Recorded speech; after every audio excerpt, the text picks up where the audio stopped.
2017 में इन्होंने अपनी पिट्ठू एनजीओ बनाई, एंटी एक एनजीओ है, उस एनजीओ में सारे भाजपाई और संघी भर दिए और उन्होंने पूरा गंद फैलाया। इसमें एक भी आदमी, आज तक के कार्यक्रम में कह रहा हूं, ये देश बहुत दिनों से, सालों से कर्जा लेता था, लेकिन कर्जा लेता था किसी प्रोजेक्ट के लिए।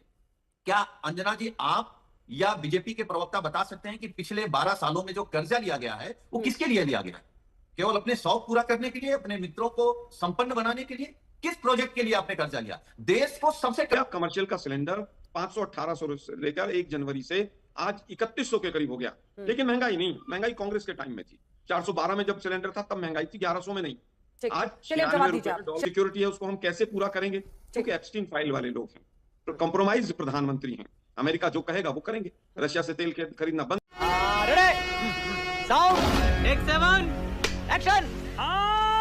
अब आप अपनी तरफ से मोर्चा संभालिए। देखिए, जाहिर तौर पर अगर ये मार पड़ रही है तो उसके पीछे जो वैश्विक संकट है वो भी एक बड़ी वजह है, और ऐसे में तमाम देशों ने कीमतें बढ़ाई हैं। आलोक जी, देखिए अंजना जी, बहुत ही दुखद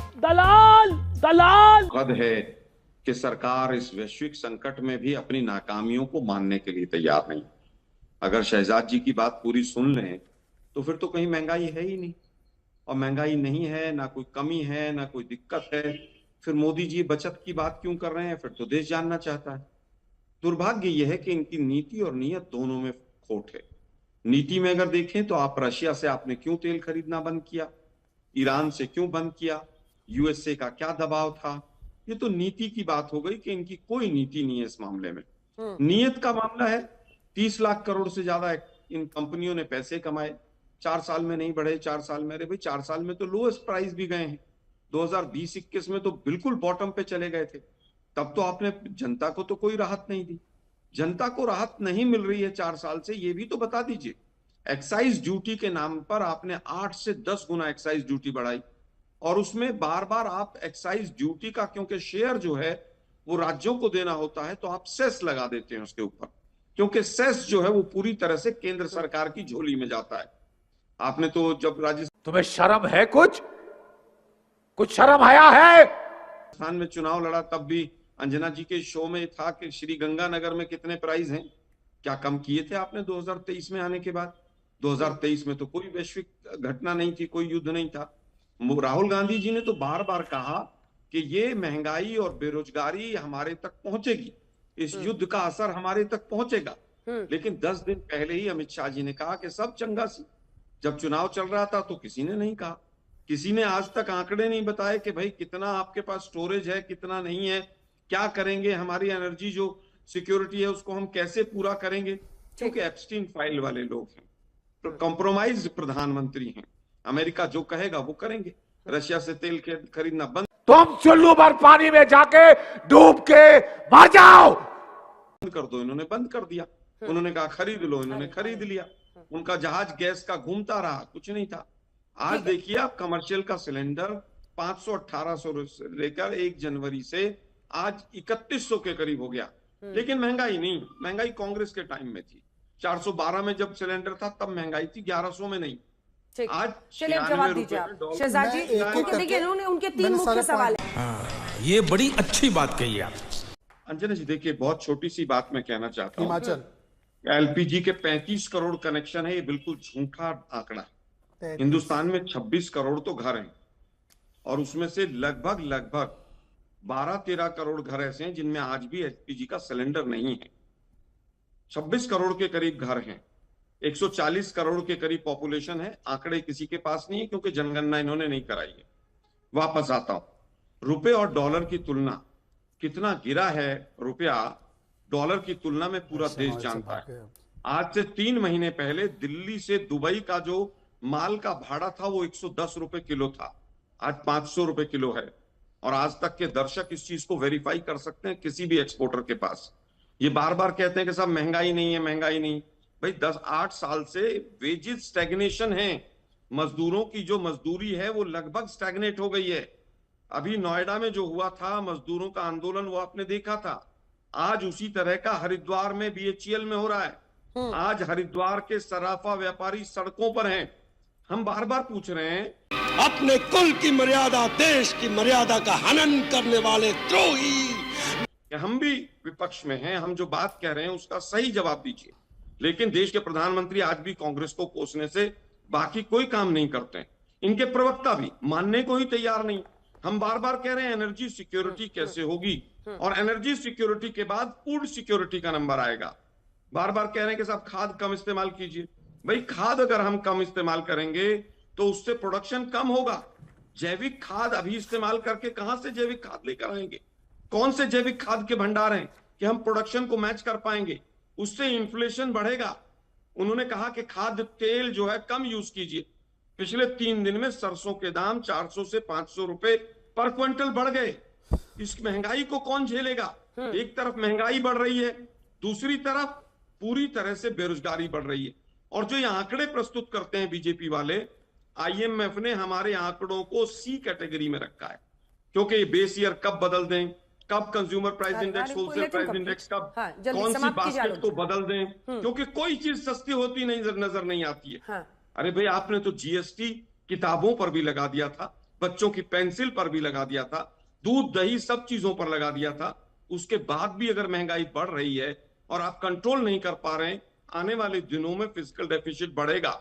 और मोदी जी की सरकार की नाकामी है कि हम चौथी अर्थव्यवस्था से वापस खिसक के छठी पर पहुंच गए, लेकिन ये लोग मानने को तैयार नहीं। ठीक है, कोरोना में भी मानने को तैयार नहीं थे। सुझाव मान रहे हैं, इसका कारण नरेंद्र मोदी है। बीजेपी अभी तक यही कहती है कि भाई जब तक कंसेंसस नहीं बनेगा जीएसटी कमेटी में तब तक हम नहीं कर सकते। आपके भी अभी 3-4 राज्यों में सरकार है। एक लास्ट पॉइंट जल्दी, जीएसटी पर सहमत है? कांग्रेस शासित जो प्रदेश है वो सहमत होंगे कि जीएसटी के दायरे में लाया जाए पेट्रोल डीजल?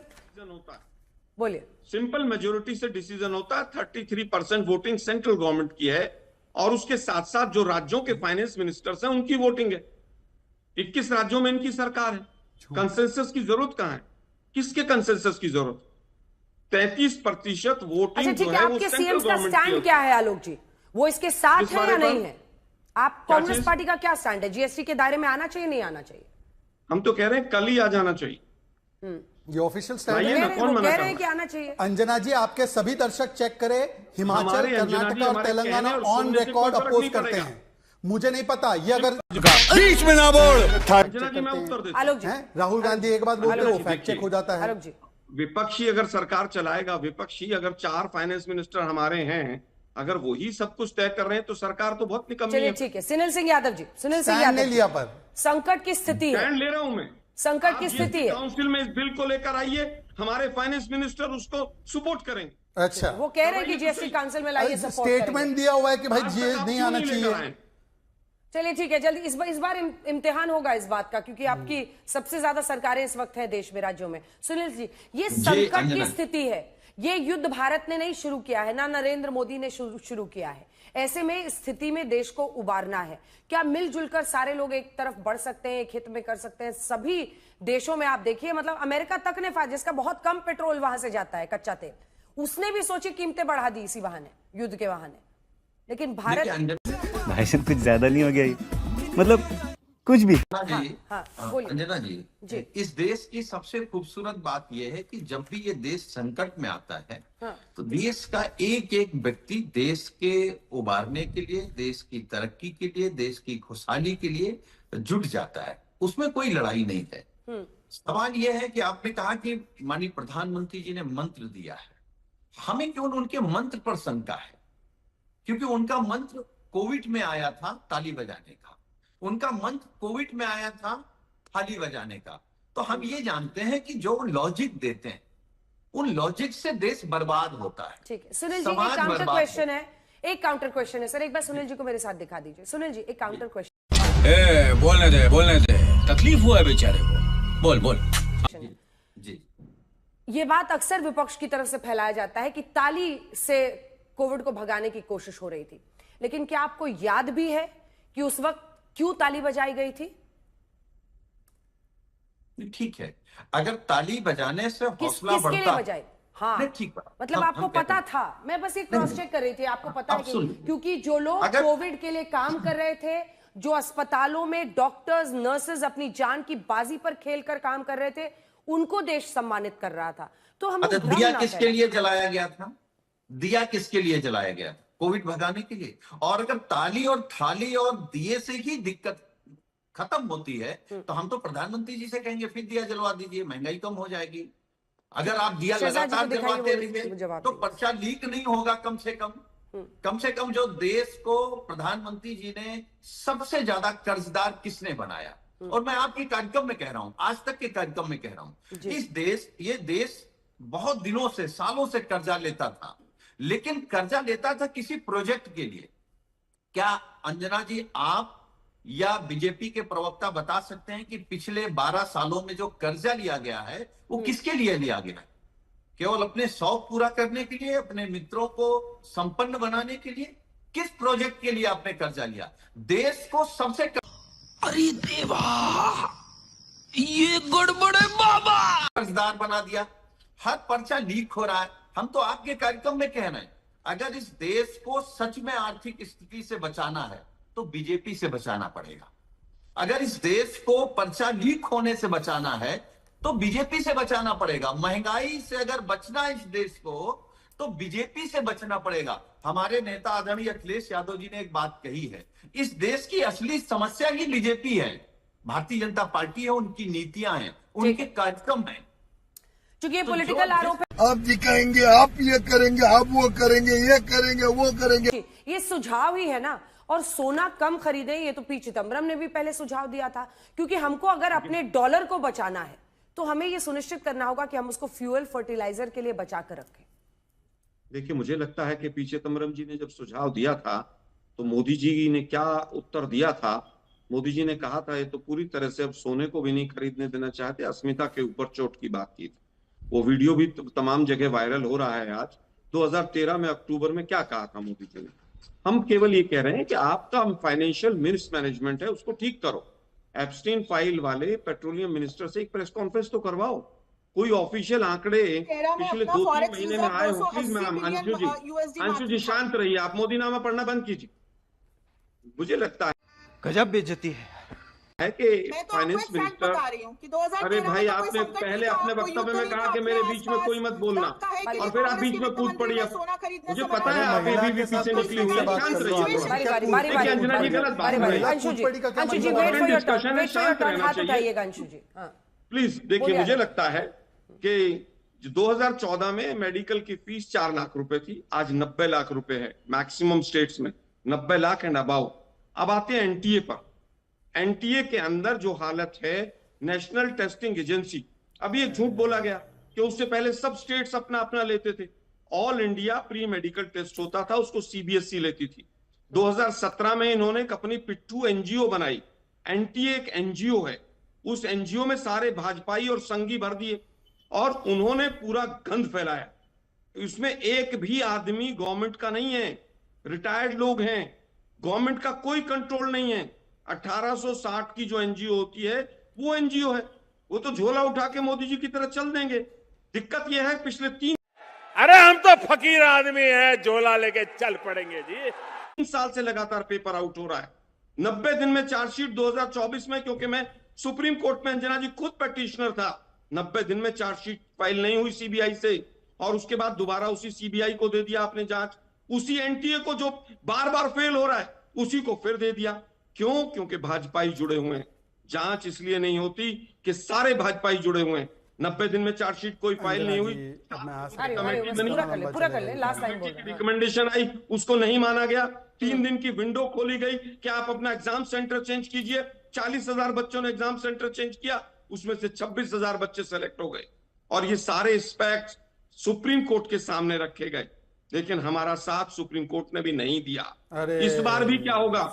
इस बार भी सीबीआई वही लीपापोती करेगी और कुछ नहीं होगा। वही हो गया भाई, वही जांच करने वाले लोग हैं। और जो मैं तो कहता हूं अंजना जी, देखिए अब मेरी बारी है, मैं अपनी बात बोल सकता हूं या फिर मुझे भी बोलना पड़ेगा? आलोक जी, अब मैंने आप कुछ भी बोलो, ये नहीं सुनने वाला। केवल मैं छोटा सा कहना चाहूंगा अंजना जी, देखिए कि जिस तरह से आंकड़ों की बाजीगरी की गई है पिछली सरकार में, वो पूरा देश देख रहा है। कोई 4 आइटम ऐसे नहीं है जो सस्ते हुए हैं। मैं बताता हूं। हाँ, आप विपक्षी सरकारों के पैसे आप दे दीजिए, जीएसटी के सीएसटी के जो बचे हुए हैं वो राज्य सरकारें भी अपने यहाँ पर टैक्स घटाएंगी। लेकिन दुर्भाग्य है कि सरकार केंद्र की हमेशा से भेदभावपूर्ण रवैया अपनाती है। विपक्षी सरकार सौतेला व्यवहार आप करते हैं, जवाब दीजिएगा। सुनील जी जल्दी से आप करें। खत्म होने की कगार पे है, लेकिन भारतीय जनता पार्टी ना पेपर लीक पर कुछ बोली, ना महंगाई पर बोली, ना बेरोजगारी पर बोली, ना अपने झूठ पर बोली। और फिर मैं कह रहा हूं कि अगर इस देश को बचाना है, आज नहीं तो कल देश को अगर बचाना है, तो बीजेपी को हटाना पड़ेगा। इनका भ्रष्टाचार, इनका अंशु झूठ, जी, इनके ठीक है। झूठे सपने इस देश को बर्बाद करके मानेंगे। अंशु जी, ये सुनील